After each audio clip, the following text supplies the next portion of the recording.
Assalamualaikum warahmatullahi wabarakatuh. Halo kawan-kawan semua. Gimana kabar hari ini? Semoga dalam keadaan sehat walafiat ya. Masih semangat belajar kan? Di video kali ini, kami akan membawakan materi tentang rencana zonasi di wilayah pesisir Jawa Barat. Sebelum kita mulai, perkenalan tim dulu ya.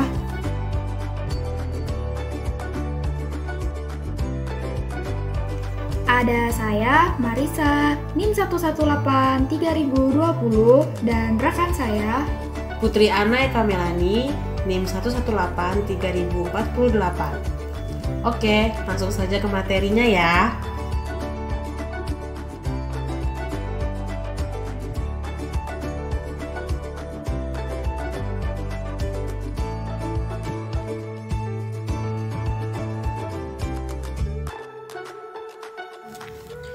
Berikut outline yang akan kami sampaikan pada materi kali ini.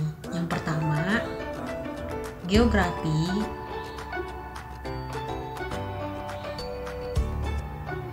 Yang kedua, ide permasalahan.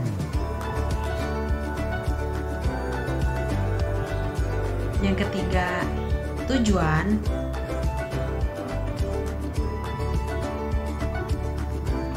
Yang keempat, ada perda.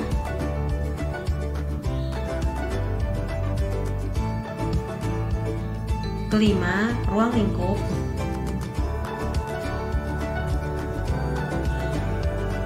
Dan yang terakhir, ada peta rencana zonasi. Secara geografis, wilayah pesisir dan laut Provinsi Jawa Barat terbagi menjadi dua wilayah, yaitu wilayah pantai utara dan wilayah pantai selatan. Berdasarkan data BIG, panjang garis pantai utara adalah 411,68 km dan panjang garis pantai selatan adalah 446,35 km, sehingga panjang garis pantai Jawa Barat mencapai 858,3 km.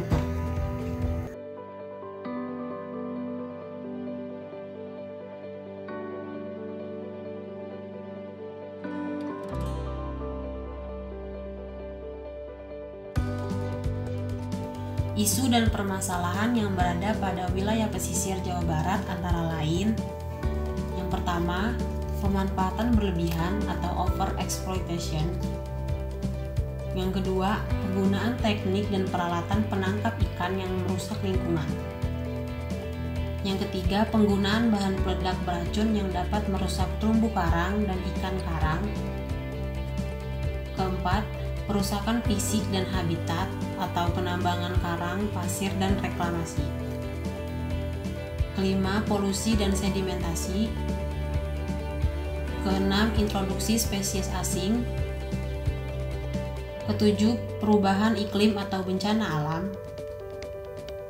Kedelapan, konversi lahan yang kurang bijaksana. Dan yang terakhir, pemahaman hukum dan perundang-undangan yang masih rendah.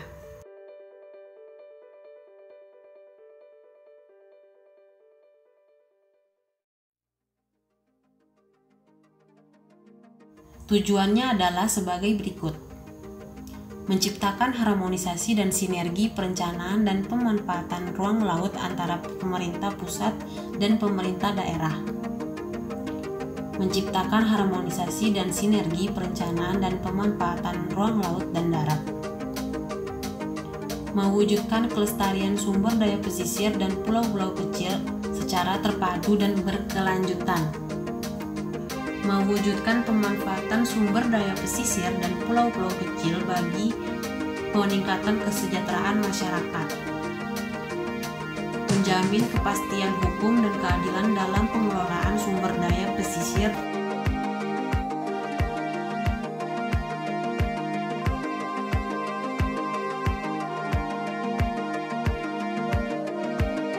berdasarkan Perda Nomor 5 Tahun 2019 tentang Rencana Zonasi dan Pulau-Pulau Kecil Provinsi Jawa Barat tahun 2019 sampai 2039 itu terbagi menjadi 7 zona.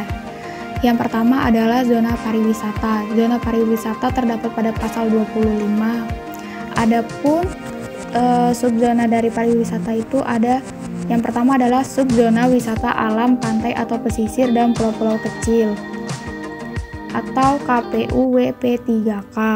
Dan yang kedua adalah subzona wisata olahraga air, KPUWOR. Yang kedua, zona pelabuhan, terdapat pada pasal 26 sampai pasal 29. Untuk subzona pelabuhan itu ada subzona daerah lingkungan kerja DLKP, KPU PLDLK.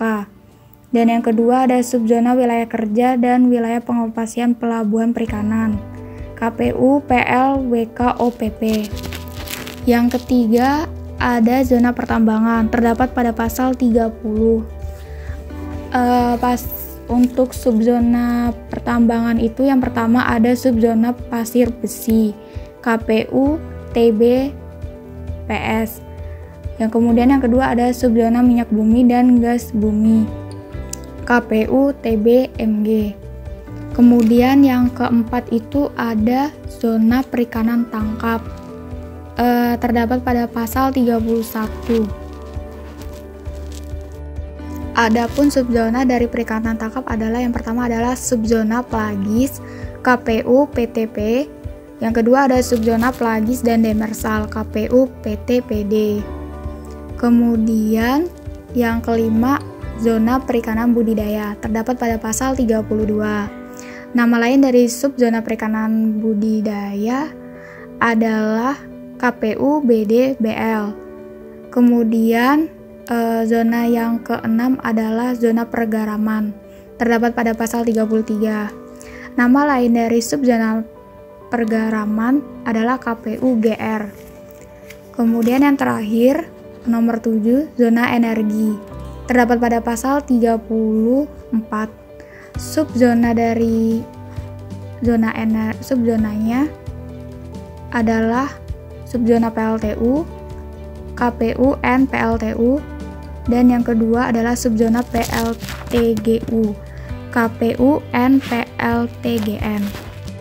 Selanjutnya saya akan menjelaskan layout map dari peta rencana zonasi wilayah pesisir dan pulau-pulau kecil daerah Jawa Barat itu memakai kerangka acuan dari pengembangan pelabuhan Cirebon. Jadi kita diberikan layout peta. Layout peta ini berisi simbol-simbol yang digunakan untuk memberitahu kita di mana letak posisi dari zonasi tersebut dan batas. Untuk zona itu dilambangkan lebih relatif dilambangkan oleh warna, sedangkan untuk garis-garis itu lebih ke titik batas administrasi, kemudian kawasan strategi nasional dan alur laut.